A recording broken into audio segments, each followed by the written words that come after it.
I could usually talk about this, but for some reason or other today, it's difficult.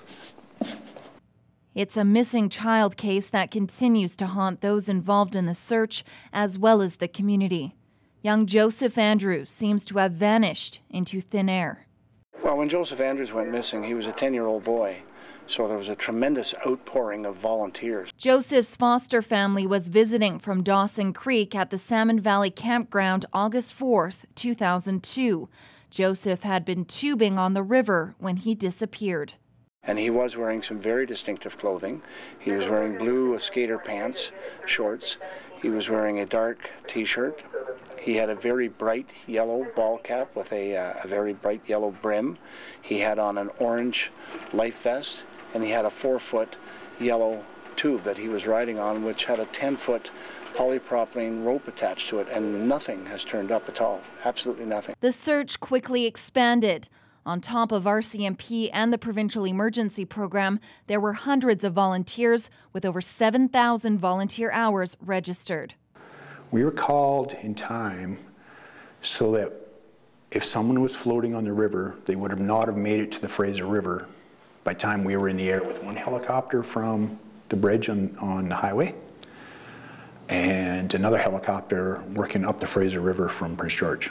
Searchers knew what they were looking for and knew how to conduct the search, but the search was anything but easy. We had difficulty getting information from the family a few times. The foster mom would give us response, sometimes come back a little later. Information was different. Initially, we were looking for someone who was in barefoot. Any place that somebody had walked in shoes and that kind of stuff, that's where we walked. And we preserved everything that was barefoot. And there was lots of tracks, like tons of tracks all through there. And then on the Tuesday, we found out we were actually looking for somebody with sandals. After 8 days, RCMP officially called off the search. Then 4 months later in December, after the leaves had fallen and water levels receded, searchers went back for another look. The ability for those people to go in and saturate that entire valley leaves me with the feeling that he's not there. We didn't miss him.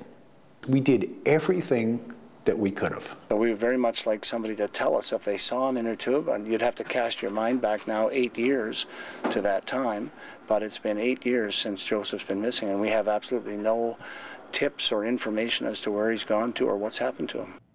If you have any details regarding the disappearance of Joseph Andrews, please call RCMP. Or if you would like to remain anonymous, call Crime Stoppers. If your tip leads to an arrest or if the information assists the investigation, you could be eligible for a cash reward. Ashley Morgan, CKPG News.